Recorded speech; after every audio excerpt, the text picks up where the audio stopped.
Kevin, I just bought a pack of cotter pins and a brand new pack of heat shrink 3 days ago. See, I just purchased some heat shrink and cotter pins 3 days ago. But when you're busy and you're doing a bunch of stuff and you got a whole bunch of stuff, it's hard to find stuff. So that's where I'm at right now. But if you're more organized, you'll take less time finding that stuff, so you have more time working on cars. Okay. And we found it. Sam's Garage is brought to you by Brothers Truck Parts.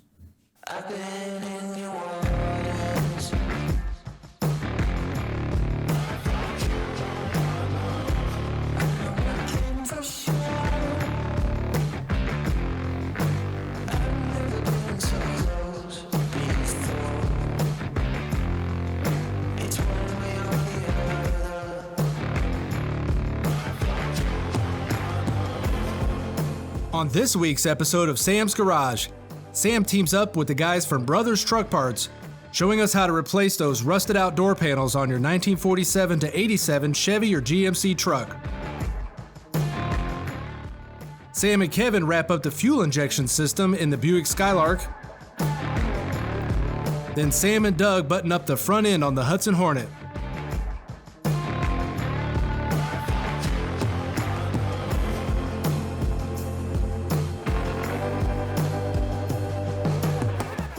Sam and Brothers Truck Parts will demonstrate how to repair door panels on your 1947 to 87 Chevy and GMC trucks. We're going to be showing you guys how to repair rust on your door. And this is going to be a little more time consuming than really any other panel because the door is so crucial to the lines, especially the rocker panel, right? Right. Now look at the bottom of this, David. Yeah, This totally. is why when it's closed, you really can't see it, but when it's open, you can see it's non-existent. Nothing but...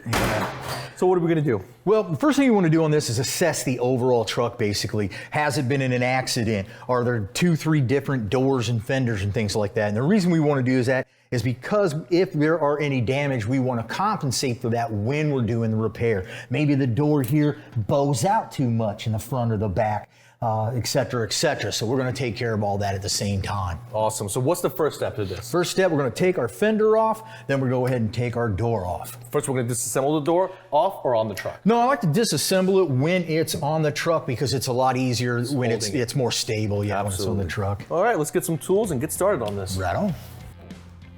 After you get your door panel off, what I like to do is the same thing with the hammer. Place it in, hammer on, and then you're going to be able to get these off a little bit easier. Now, I've already done all these guys. I've already got them all loosened up and stuff. I like to go through all of my screws and get them all loosened up first, because if you've got something in there that's going to give you a problem, you're going to want to go ahead and cut that off and take care of it first. For the lower bolt off, even if he steps away, the door's not going to fall off. But if I undid my top first, he'd have to hold on to it while I'm taking my lowers off. If I have trouble, if he slips, then this is going to damage. So bottom bolts first, then the top. When you reassemble the opposite way, top bolt first, then the bottom. So the first thing I want you guys to notice is how big this is. Now, I'm not going to use all of this for this repair, but if I needed to, I've got a lot of metal here to work with. The same thing on the front panel right here. You can see it goes all the way up to damn near half the door. The rust is bad, but it doesn't go up that far. So I'm going to be able to stop this somewhere in this neighborhood here. Just because the patch panel is big doesn't mean you need to use it all. I only want to use the least amount of metal that I can to get the job done, make time saved. The inside of the door is actually one of your toughest pieces. And the reason being for that is it has to be exactly where it is. If you take this and you tilt it out too far, if it comes down too much, then you're not going to be able to shut your door. If you go up too far, then you're going to have an air gap and you're going to get that whistling noise. So in here you can see that the rust is quite aggressive. And then on this cut, when I do it, I don't want to do it straight across. And the reason being is that when you do a cut and weld like that, it can tend to want to buckle in or buckle out. But if you have it at a slight angle, then it'll kind of take that stress and spread it down, and you'll get less of that in there. On the inside, it's not as important. On the outside, it is extremely important. And the reason that we're doing the inside first again is because we have to make sure this is in the proper place. If I cut my outside skin off, I don't know where I'm going to put this. So what I'll do on this bottom edge right here is I'm just going to gently grind off the edge right here until it splits, and then I can take this little piece off, and then I'll be able to place it down and double check that my line right here is correct.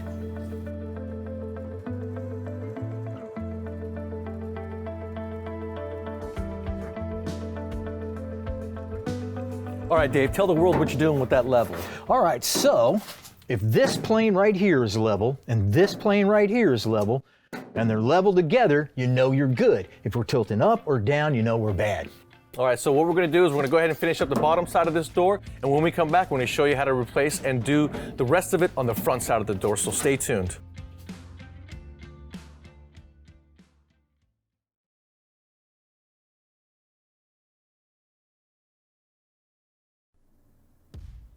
Sam's Garage is brought to you by Brothers Truck Parts. Sam's Garage is brought to you by these fine companies.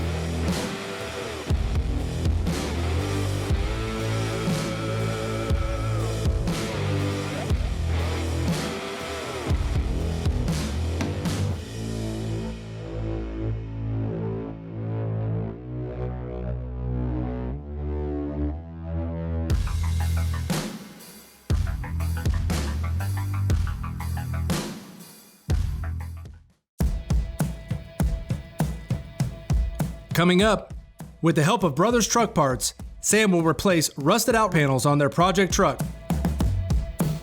All right, so Dave and I have pretty much shown you how to go ahead and repair the inside of the door, and now Dave is gonna show us how to go ahead and replace the outer skin of the door, and he's got some good tips for us, right? Right, yeah, so we just wanna make sure that the bottom is gonna stay even. We're gonna measure 12 inches or whatever works best for your repair.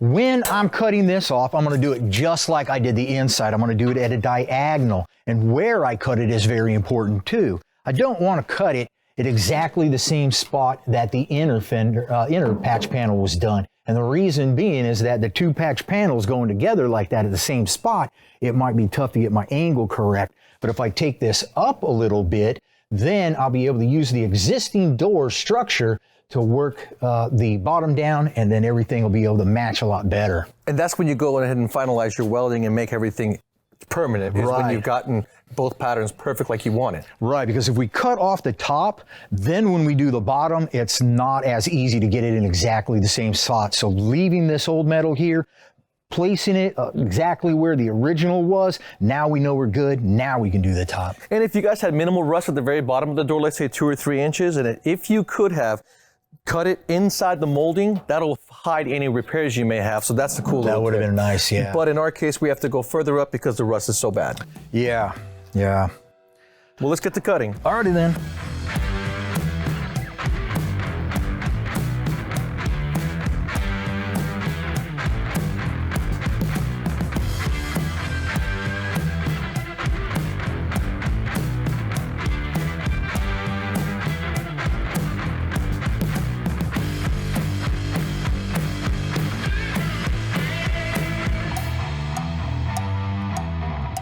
All right, so you guys see that we're getting pretty far ahead on our weld. It's all done, it's smooth, you grinded everything down. But one question I wanted to ask you is, why didn't we weld the ends? You left about a ½ inch to an inch on the ends. Right, because the ends, generally your door is going to go like this, and at the very end of the door, it's going to do a little curve in. So after we get our inside piece in, then I can finish that off. I can make sure my curvature is matching, and then I can finish my weld off.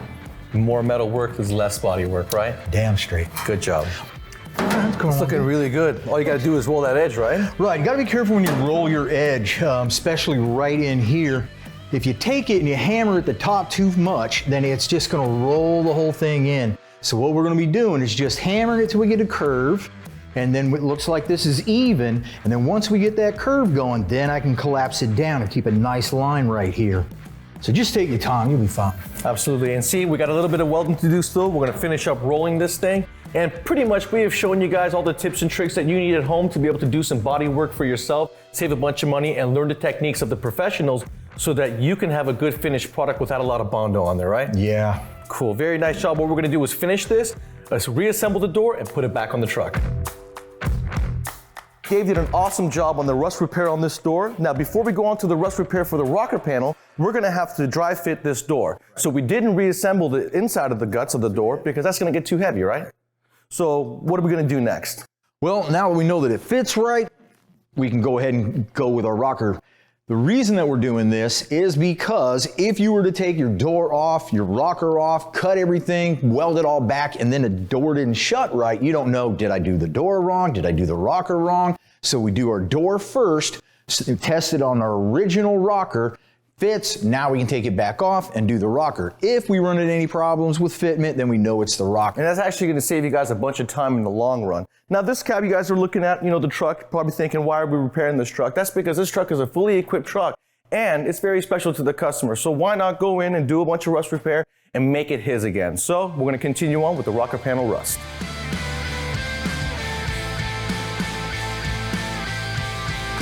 Be sure to stick around. Sam and Kevin will wrap up the fuel injection system in the Buick Skylark.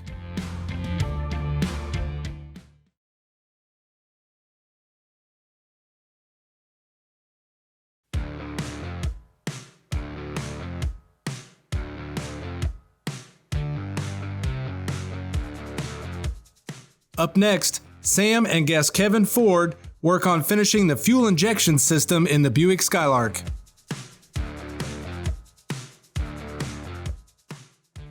All right, Sam, I've got this intake ready to go back on. All right, cool. I've got power and ground hooked up.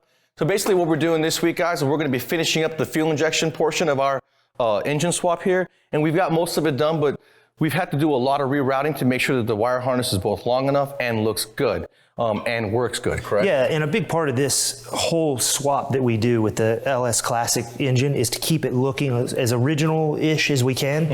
And so we're hiding all the wires and we bring the plug wires in. We had to do that because we're going under the intake. Exactly, we're going under the intake. We've got some stuff going under the intake, but just do a good job of making a bundle together, making nice, neat routing, and you should be good to go. So all we got to do now is hook up our power, ground, the little stuff, all the grounds, the powers, the ground straps, the starter wire, the power up the room going to the starter wire, the signals, a bunch of little stuff. Yep, and let's not forget to take our towels out before we put this in. Yeah, that is very important. Take ports, towels out, and we'll be good to go. I'm going to go ahead and put on my wisdom goggles and get started.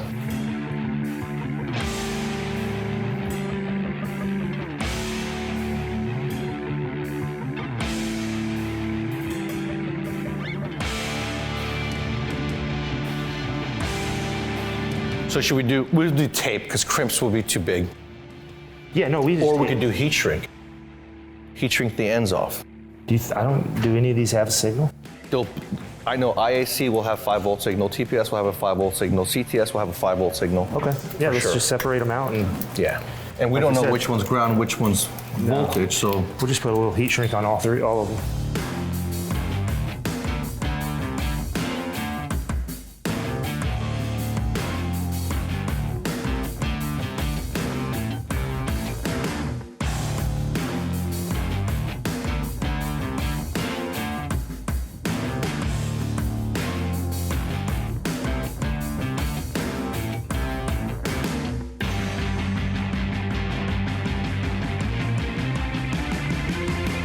Kevin, no matter how many times I do an engine swap, I always get excited, no matter how hard or easy that swap may be.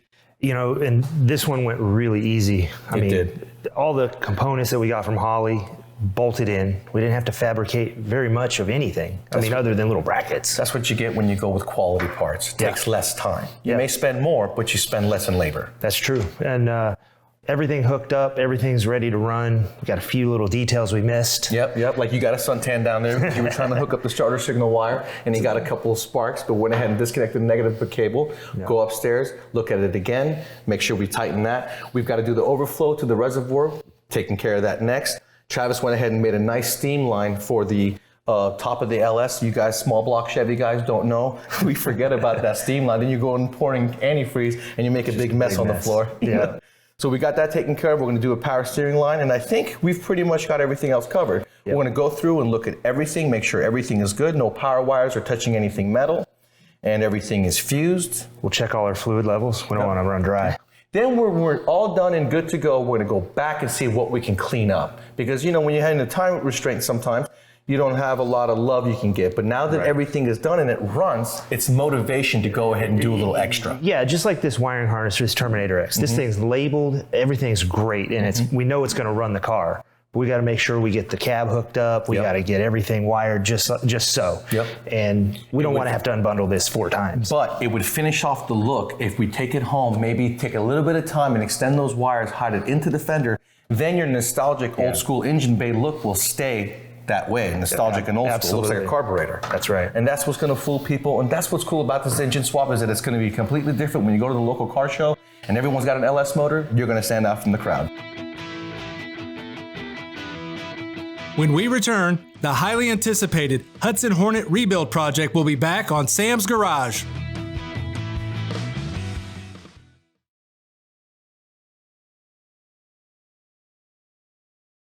Welcome back to Sam's Garage, presented by Brothers Truck Parts.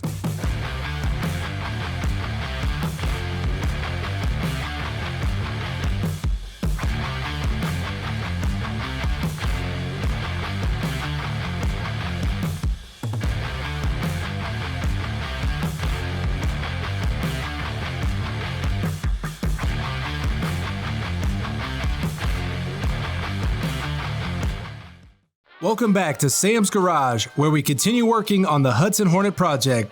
Sam and Doug Harris wrap up the front end installation on the Hudson Hornet. Well, Doug, what do you think? It looks pretty good, huh? It's fantastic. The paint, the chrome, the way it looks, it's a work of art. Absolutely, and I love the way they did the inner and outer portions of the fenders. Looks nice and shiny, and he said they were shiny to begin with. This front end looks really good. Now, last season we discussed we were going to make a driver, not a concourse car, okay? And there are some items that we need to go back and redo. You're going to take it home and do the front bumper, do the front emblem, needs to be re-chromed. Yeah, these are all real easy items. When I get it back, we'll go ahead and pull it off. I'll send the stuff over to the chrome shop. We'll straighten the bumper. These are going to be real easy for us to take care of. So when we're ready to run that great race, it's going to be a sweet ride. I can't wait for the great race. You know, doing a job like this in a year's time is pretty incredible by today's standards. Back in the day, you know, you could have gotten this done a little earlier, but Mike and the boys at Lewis Rod and Customs did such a good job, especially with inventorying all the hardware when they took everything apart. You know, it's so important when you guys are doing a project like this at home.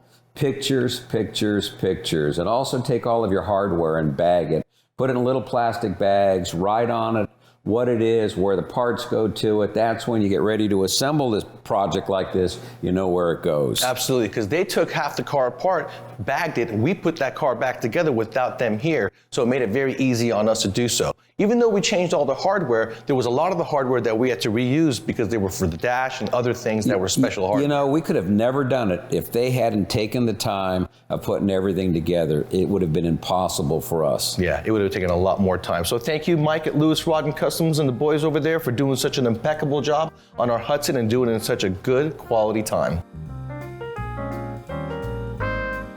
Well, see if you can get your tap in on this one. Yeah, you don't want to try to fight this bolt after you get the front end up there because it's already difficult enough to put it up, but then when you start to have to do all this with the front end on it, you're just asking for more trouble. And this is just 5 minutes of prevention right here.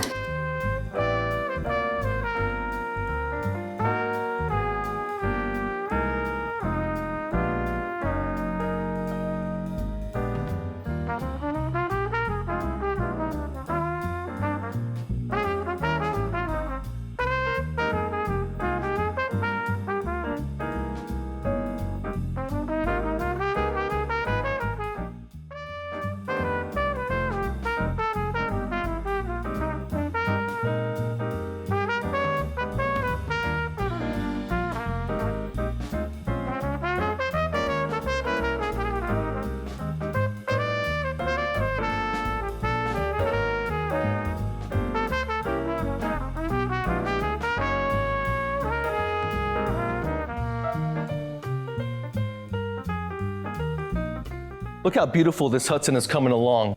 That front end, if you guys remember season 4, we had to dismantle the front end, take the grill off in pieces to get the engine and transmission out because they was locked up. The engine was locked up. Yeah, it was a tremendous amount of work when we were trying to get everything in. And a lot of weight, and we weren't going to risk that tough. again. It was tough. But Mike and the guys at Lewis Rod and Customs did such a good job assembling this front end. You guys saw we put it on in one piece, then we went back and put on the inner fenders. Thank you so much for making it easy for me. You're welcome. And the workmanship is absolutely beautiful. I can tell by the finish of it that you guys had a lot of time in prep work. Yes, sir. The prep is 95% of the job. Absolutely, and it shows. Thank you and this very was done within a year's time, actually a little bit less. And those fenders, as beautiful as they are on the outside, he made sure that they look just as good on the inside, underneath where you don't see it. But when Doug is going to go one day and change a tire, he's going to look up and be impressed, and that's what counts. Thank you. Mike, I can't thank you enough. I'm so impressed with what I see, and I can't wait to show it to my father. Thank you very much. That's what it's all about. I appreciate it. So if you guys are in the southeast area, make sure to check out Lewis Rod and Customs if you guys are planning a restoration or need body work done on your old classic or even a newer car. On this week's episode of Sam's Garage, we demonstrated how to replace those rusted out door panels on your late model Chevy or GMC truck. The fuel injection system was completed on the Buick Skylark, and the front end was finished on the Hudson Hornet. See you next week on Sam's Garage.